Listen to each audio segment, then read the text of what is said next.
I'm really good with him. Thank you, ladies and gentlemen, for coming to this performance of First A's Peter and the Wolf, a story and music by Sergei Prokofiev. Our class has taken the story, and we'll be using the story today, but we've used our own instruments to tell the story of Peter and the Wolf. Let's begin. The part of Peter will be heard by the woodblock.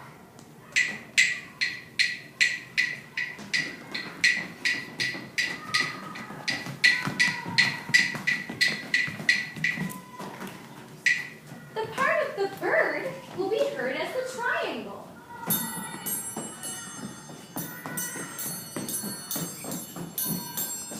The part of the duck will be heard as the egg shakers.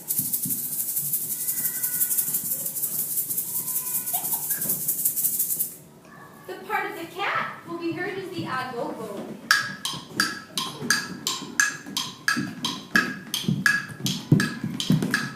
The part of the grandmama will be heard as the gong.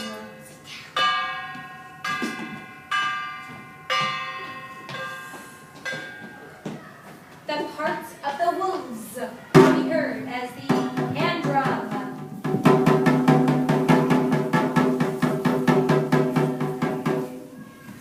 And the parts of the hunters will be heard as the claudette.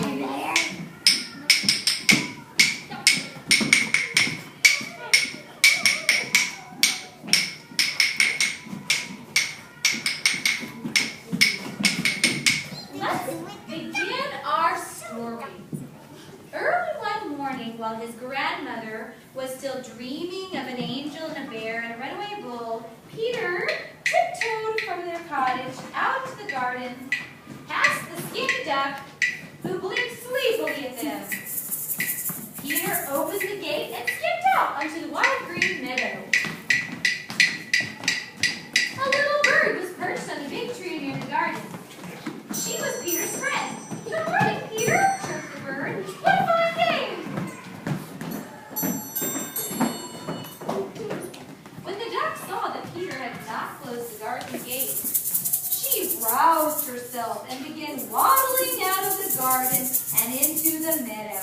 How nice to start the day with a swim in my very own pond. The little bird and the duck were friends, but sometimes they liked to tease each other. Today, the bird flew onto the grass and said to the duck, "What kind of a bird are you if you can't swim?" No, fly. "What kind of a bird are you if you can't fly?" The duck quacked back, "What kind of bird are you if you can't swim?" The two argued back and forth. "You can't fly," twittered the bird. "You can't swim," quacked the duck. Suddenly, Peter, who was watching the duck and the bird argue, saw his cat sneaking through the tall grass. "Oh, I love little birds," thought the cat, "and this one is so busy arguing. I'll just grab her and start my day with a lovely breakfast." "Look out!" shouted Peter. And the bird instantly flew into the big tree, while the duck quacked angrily from the middle of the pond. Meanwhile, Peter's grandmama was up and about and wondering where Peter was. She came stomping through the garden and out into the meadow. How many times must I tell you not to go into the meadow alone, and always close the garden gate? What would you do if a wolf came out of the forest? "I'm not afraid of a wolf," said Peter. Silly boy and girl, the wolf is dangerous, and the grandmother led them back to the garden, locked the gate, and went into the cottage. Meanwhile, danger came. Out of the trees across the meadow, big, hungry wolves crept through the tall grass. The cat was the first to spot them. In a flash, she ran up the tree by the garden, holding higher and higher until she could go no further. The duck did not see the wolf. Her only concern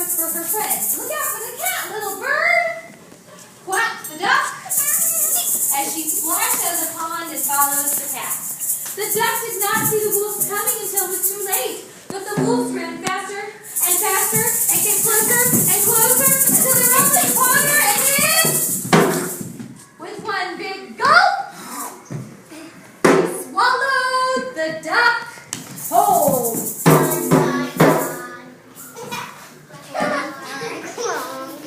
The wolves licked their lips as they trotted over to the tree. "Now he's after you," trilled the little bird. "And I'm after you," said the cat. "But you'll never catch me," chirped the bird. "Come down and play with us," said the wolf. "I won't hurt you." "I'm not afraid of the wolf," said Peter, and he quickly got a strong rope and swung himself into the tree and whispered to the birds, "Fly down and circle around the wolf's head, but be careful, don't get too close." So the bird swooped near the wolf's head. Again and again she teased the wolf.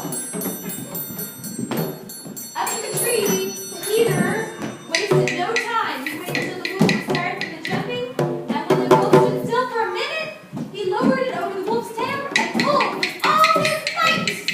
And he caught the wolf. Finally, the beast fell down in a heap, exhausted and defeated. "Please let me go to my home in the deep dark woods," said the wolf. "I will never come again."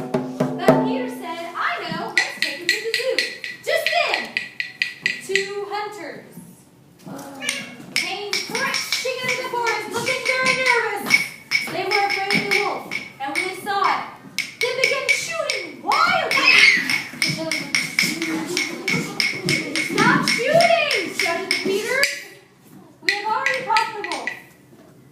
When they heard this, they breathed a sigh of relief and agreed to help them take the wolf to the zoo as long as he was safely tied to the rope.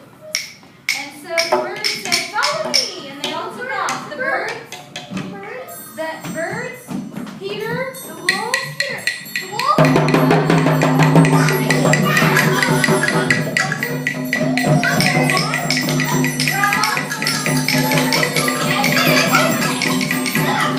And then, just as everyone was getting ready to process, why, that little duck came out of the tree. That little duck came out of the tree. And the duck had been hiding in the tree in the middle of the forest the whole time. She joined the procession as they took the wolf.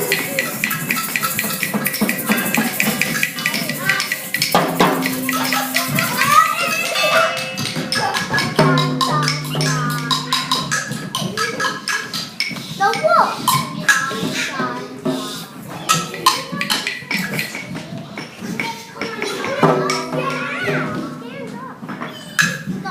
The wolf ate. The end. And I'm You're sitting in the car, run away.